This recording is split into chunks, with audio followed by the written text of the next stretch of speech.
देश के बुजुर्गों को केंद्र सरकार का तोहफा, 70 साल के ऊपर के बुजुर्गों को मिलेगा 5 लाख तक का मुफ्त इलाज। कैबिनेट की बैठक में लिए गए कई बड़े फैसले, 70 साल ऊपर के बुजुर्गों को आयुष्मान योजना में शामिल करने का फैसला।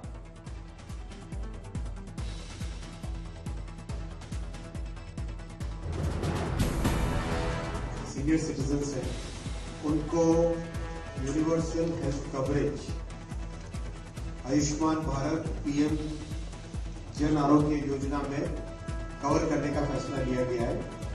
ये बहुत बड़ा फैसला है। सरकार के फैसले से 6 करोड़ वरिष्ठ नागरिकों को होगा फायदा। योजना के तहत पात्र लाभार्थियों को नया कार्ड जारी किया जाएगा। पीएम ग्राम सड़क योजना के लिए 70,125 करोड़ मंजूर। देश में 62,500 किलोमीटर नई सड़कें बनाई जाएंगी। ई बसों की खरीद और संचालन के लिए पीएम ई बस सेवा भुगतान सुरक्षा तंत्र योजना को मिली मंजूरी। योजना के तहत 3,435 करोड़ रुपए किए जाएंगे खर्च।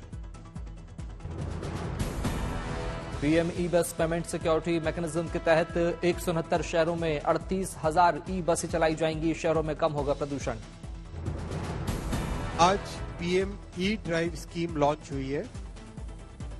इसमें 2 व्हीलर्स, 3 व्हीलर्स, ट्रक्स और एम्बुलेंसेज और ई बसेस को कवर किया जाएगा।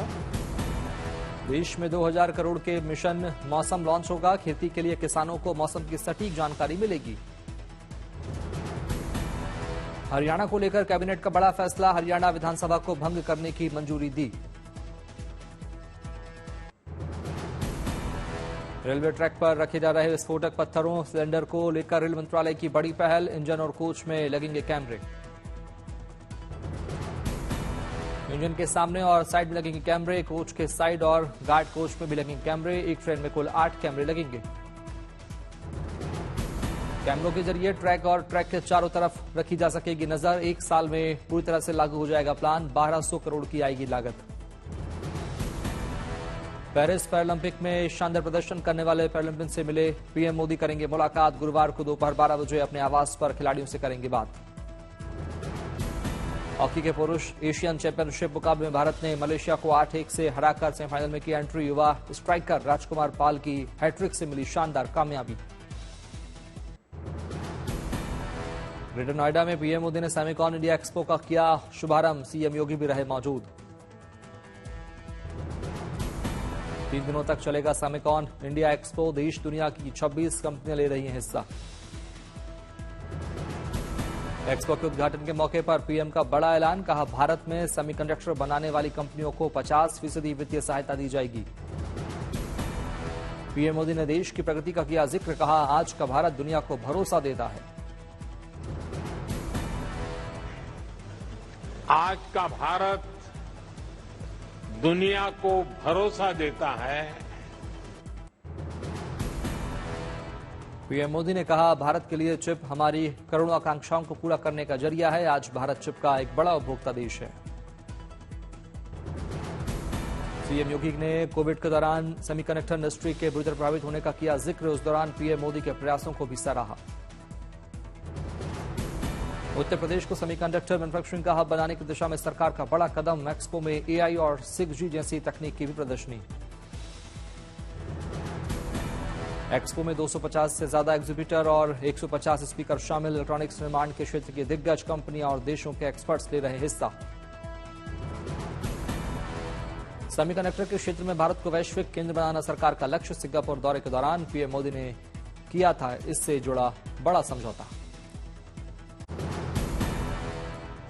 दिल्ली में बॉर्डर एरिया डेवलपमेंट कॉन्क्लेव का आयोजन, रक्षा मंत्री राजनाथ सिंह ने कॉन्क्लेव को किया संबोधित। रक्षा मंत्री ने कहा सीमावर्ती इलाकों में सड़कों और पुलों के जाल बिछाकर हमने इन सेंसिटिव रीजन्स में शीघ्रता के साथ मिलिट्री डिप्लॉयमेंट को सुनिश्चित किया। यदि मैं इंफ्रास्ट्रक्चर डेवलपमेंट की बात करूं तो आप सबको यह सुनकर सुखद आश्चर्य होगा कि पिछले 10 वर्षों में बॉर्डर रोड ऑर्गेनाइजेशन द्वारा बॉर्डर रीजन्स में हमने 8,500 किलोमीटर से अधिक रोड्स का निर्माण करने में कामयाबी हासिल की है। बॉर्डर एरिया डेवलपमेंट कॉन्क्लेव को सेना प्रमुख उपेंद्र द्विवेदी ने भी किया संबोधित। बॉर्डर इलाकों में विकास का किया जिक्र। पीएम मोदी के जन्मदिन पर अजमेर में ख्वाजा गरीब नवाज दरगाह पर लंगर का किया जाएगा आयोजन। 17 सितंबर को है पीएम का बर्थडे। रूस के सेंट पीटर्सबर्ग में ब्रिक्स के एनएसए सम्मेलन में राष्ट्रीय सुरक्षा सलाहकार अजित डोभाल ले रहे हिस्सा। आधुनिक सुरक्षा में चुनौतियों पर चर्चा। जम्मू कश्मीर चुनाव के बीच बारामूला से निर्दलीय सांसद राशिद इंजीनियर का बड़ा बयान। कहा, हमारा एनडीए इंडिया गठबंधन से मतलब नहीं, मोदी का नया कश्मीर नाकाम। जम्मू कश्मीर के उधमपुर में सुरक्षा बलों को मिली बड़ी कामयाबी। जैश के 2 आतंकियों को मार गिराया। चंडीगढ़ में सेक्टर 10 में कोठी के बाहर से फेंका गया हैंड ग्रेनेड। जांच एजेंसियों के मुताबिक देश से बाहर बैठे किसी ग्रुप का हो सकता है हाथ। संसद सुरक्षा चूक मामले में आरोपी नीलम आजाद की जमानत याचिका खारिज। दिल्ली पुलिस ने कोर्ट में बेल का किया था विरोध। सिखों पर अमेरिका में राहुल गांधी के विवादित बयान पर दिल्ली में बवाल। बीजेपी सिख प्रकोष्ठ का प्रदर्शन। राहुल के घर के बाहर विरोध मार्च, माफी की मांग। केंद्रीय मंत्री गिरिराज सिंह ने कहा, रद्द हो राहुल गांधी की संसद सदस्यता। राहुल, सोनिया गांधी और उनका पूरा परिवार मांगे देश से माफी। महाराष्ट्र के सीएम शिंदे ने भी राहुल को घेरा। कहा, हर विदेश यात्रा में देश, हिंदुस्तानी और प्रधानमंत्री को करते हैं बदनाम। संविधान का भी किया अपमान। बीजेपी सांसद रविशंकर प्रसाद ने भी राहुल पर साधा निशाना। कहा, विदेश में हमेशा करते हैं भारत को बदनाम। अलगाववादी संगठन सिख फॉर जस्टिस ने किया है बयान का समर्थन। बिहार के डिप्टी सीएम सम्राट चौधरी ने लालू को बताया अपराध और भ्रष्टाचार का प्रतीक। कहा, उन्हें और उनके बेटे को अपराध नियंत्रण पर बोलना शोभा नहीं देता।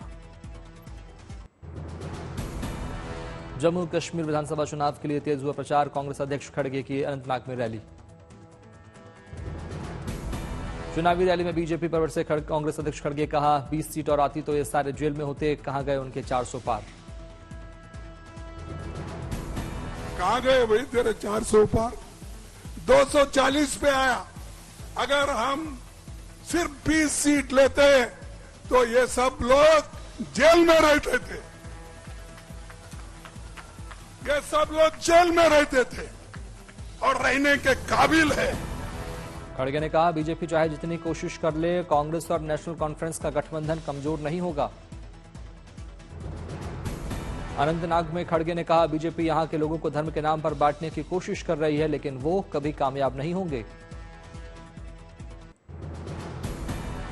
कांग्रेस नेता भूपेंद्र सिंह हुड्डा ने किया नामांकन। हरियाणा की गढ़ी सांपला सीट से भरा पर्चा।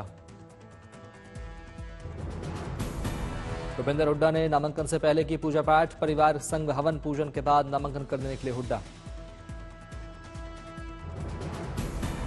नामांकन के बाद हुड्डा ने गढ़ी सांपला में की रैली। हरियाणा में बेरोजगारी और कानून व्यवस्था को बताया सबसे बड़ा मुद्दा। लुधियाना विधानसभा सीट से विनेश फोगाट ने भरा पर्चा। बीजेपी ने विनेश के खिलाफ कैप्टन बैरागी को दिया है टिकट। नामांकन से पहले विनेश फोगाट ने किया रोड शो। जुलाना है विनेश की ससुराल। इस सीट पर कांग्रेस को पिछले 15 सालों से है जीत का इंतजार। हरियाणा चुनाव के लिए आम आदमी पार्टी ने जारी की 5वीं लिस्ट। 9 उम्मीदवारों के नाम का किया ऐलान। लिस्ट में अंबाला छावनी से राजकौर गिल आम आदमी पार्टी के उम्मीदवार। नगर से ललित त्यागी। सोनीपत से देवेंद्र गौतम को टिकट। गुड़गांव से निशांत आनंद आम आदमी पार्टी के उम्मीदवार। हिसार से संजय सतरोदिया को टिकट। दिल्ली के सीएम अरविंद केजरीवाल को राहत नहीं। आबकारी नीति से जुड़े सीबीआई मामले में राज्य रेवेन्यू कोर्ट ने 25 सितंबर तक बढ़ाई न्यायिक हिरासत। पश्चिम बंगाल में सीएम ममता बनर्जी से बातचीत को तैयार हुए प्रदर्शनकारी डॉक्टर्स। मुख्यमंत्री ऑफिस को भेजा ईमेल। दिल्ली में नागरिक विमानन पर दूसरे एशिया प्रशांत मंत्री स्तरीय सम्मेलन का आयोजन। गुरुवार को पीएम मोदी करेंगे शिरकत। समंदर में और बढ़ेगी नौसेना की ताकत। रक्षा मंत्रालय ने नौसेना को बड़े साइज के अनमैन्ड अंडर वाटर वेसल्स बनाने की दी मंजूरी। पेरिस पैरालंपिक में गोल्ड जीतने वाले प्रवीण कुमार से सीएम योगी ने की मुलाकात। एक्स पर लिखा, आपकी उपलब्धि यूपी और देश के लिए गर्व का विषय। उत्तर प्रदेश के गरीब बच्चों को योगी सरकार की बड़ी सौगात। गुरुवार को सीएम योगी अटल आवासीय विद्यालयों का करेंगे शुभारंभ। 18 मंडलों में अटल आवासीय विद्यालयों के शैक्षणिक सत्र 2024-25 का शुभारंभ करेंगे सीएम योगी। हॉस्टल और भोजन की सुविधाएं मुफ्त। निर्वाचन आयोग ने पैरालंपिक में पदक विजेताओं को किया सम्मान। अतिथि आइकॉन्स में शामिल शीतल देवी और राकेश कुमार ने सुनाई अपने संघर्ष की कहानी। अब त्योहारों के अवसर पर घर आने के लिए नहीं होना पड़ेगा परेशान। रेलवे चलाएगा पूजा स्पेशल ट्रेन। नवरात्रि, दशहरा, दिवाली और छठ पर मिलेगी राहत। अब बाबा विश्वनाथ की नगरी से बाबा बैद्यनाथ धाम जाना होगा आसान। 15 सितंबर चलेंगे 3 और नई वंदे भारत ट्रेन।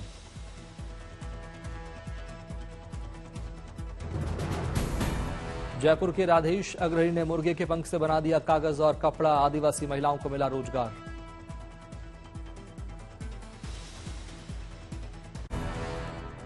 लंबी रिसर्च के बाद मुर्गे और मुर्गियों से निकले चिकन वेस्ट को इस्तेमाल कर तैयार किया chicken fibre. Bag, purse, shirt, कंबल, पेंसिल और नोटबुक का हो रहा निर्माण।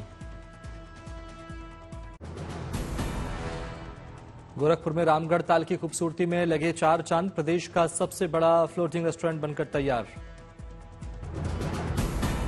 15 सितंबर को सीएम योगी करेंगे इस फ्लोटिंग रेस्टोरेंट का उद्घाटन। सभी प्रकार के भोजन का पर्यटक ले सकेंगे स्वाद। मोनिका की प्राची टोकस ने किया कमाल। Asian junior girls boxing tournament Abu Dhabi में जीता गोल्ड मेडल। घर आने पर किया परिवार ने जोरदार स्वागत। गणेशोत्सव पर पुणे से आई शानदार तस्वीरें। श्रीमंत दगड़ू शेठ हलवाई गणपति को 300 किलो मोदक प्रसाद चढ़ाया गया। गोधरा में वक्फ संशोधन अधिनियम को लेकर पंडालों में लगे बैनर। वीएचपी सहित कई हिंदू संगठन क्यूआर कोड के बैनर लगाकर बिल के समर्थन में लोगों से करवा रहे मेल। गणपति महोत्सव का आज 5वां दिन। विघ्नहर्ता के पंडालों में भक्त लगा रहे हाजिरी, ले रहे बप्पा का आशीर्वाद। हरभजन सिंह ने भी अपनी पत्नी गीता बसरा के साथ किए लालबाग के राजा के दर्शन। विधि विधान से की गजानन की पूजा अर्चना। लालबाग के राजा के दरबार में एमएनएस चीफ राज ठाकरे ने लगाई हाजिरी। दर्शन पूजन कर लिया आशीर्वाद।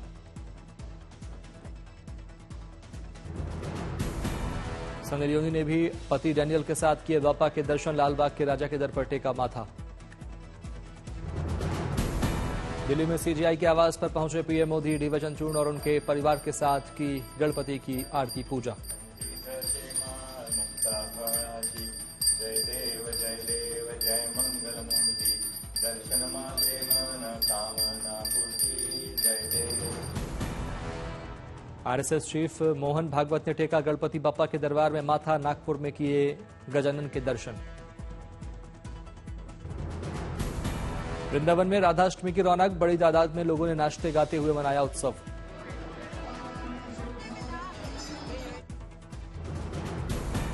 मंदिरों का दुल्हन की तरह किया गया श्रृंगार। भक्तिमय भजन कीर्तन का भी आयोजन।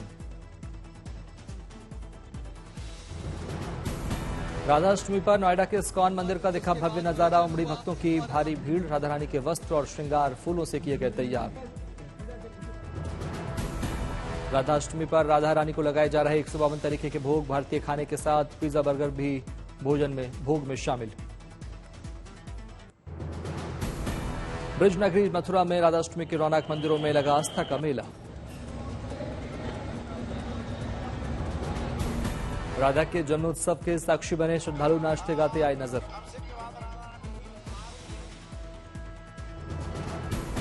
राधा रानी के जन्मोत्सव के मौके पर राधा का किया गया अभिषेक। फिर भव्य श्रृंगार आरती हुई। राधा रानी को पहनाए गए पीले रंग के वस्त्र। सोने के झूले में विराजकर माता राधा रानी ने भक्तों को दिए दर्शन। राधाष्टमी के मौके पर मंदिर को सजाया गया दुल्हन की तरह। भजन कीर्तन का भी किया गया आयोजन। उत्तराखंड के लिए मौसम विभाग ने जारी की बारिश की चेतावनी। 12 और 13 सितंबर को देहरादून, बागेश्वर, चंपावत, नैनीताल, उधमसिंह नगर और हरिद्वार में अलर्ट पर एसडीआरएफ। उत्तराखंड के नैनीताल, चमोली और बागेश्वर जिले में भारी बारिश का अनुमान। कल सभी आंगनबाड़ी और स्कूलों में अवकाश। बारिश के मौसम में गंगोत्री नेशनल हाईवे का बुरा हाल। लोगों ने सांकेतिक जाम लगाकर की सुधार की मांग। मौसम विभाग ने जताया अनुमान। अगले 3 दिनों तक मध्य प्रदेश, उत्तर प्रदेश में भारी बारिश का अलर्ट। छत्तीसगढ़ के दुर्ग में शिवनाथ नदी में आई बाढ़, नदी किनारे बसे 32 गांव के 56 लोगों का किया गया रेस्क्यू।